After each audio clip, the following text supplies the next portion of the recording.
Hi, I'm Lynn Swann, formerly of the Pittsburgh Steelers. On this episode of NASA Connect, astronauts and NASA researchers will help you learn why having the right ratio of rest is important. Students will construct a tool for visualizing fractions as they learn about rational numbers, all on NASA Connect. The right ratio of rest, proportional reasoning.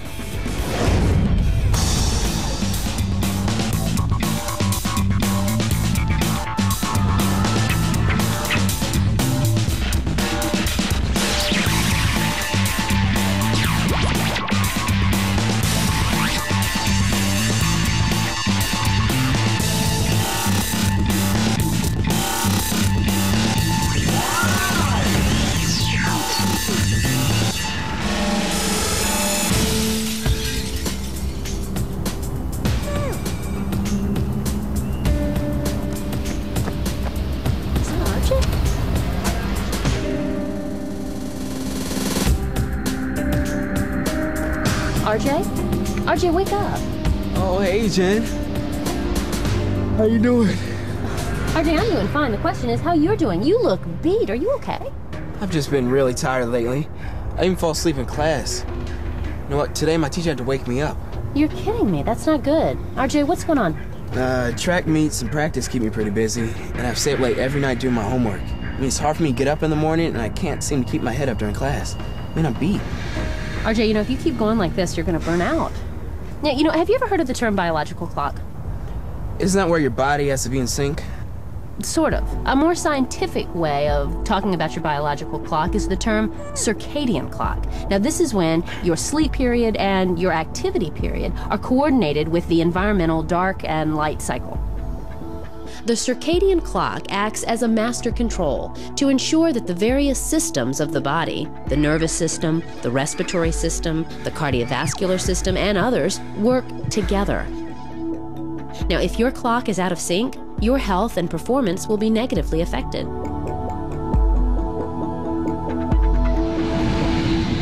Now, RJ, from what you're telling me, it sounds to me like your lack of sleep is affecting your ability to stay awake in class and focus.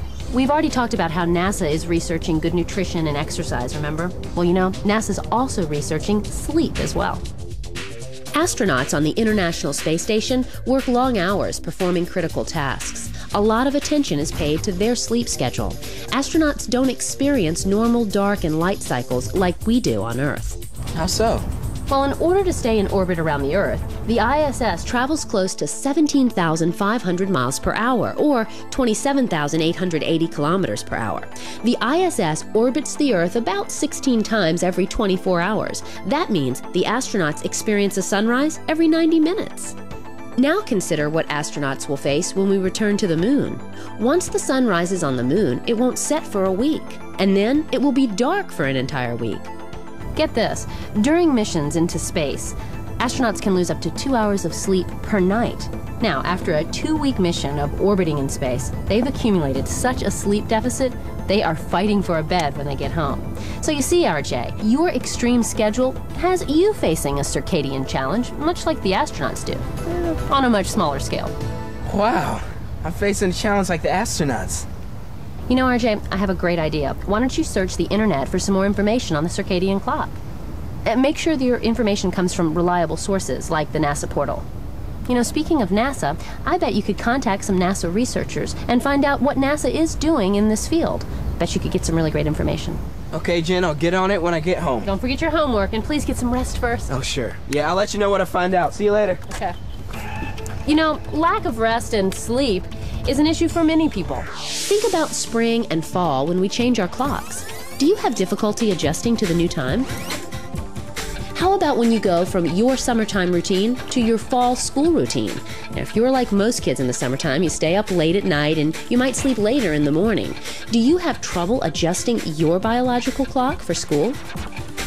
A University of Michigan medical study found teachers report that 10% of their students have trouble staying awake in their class.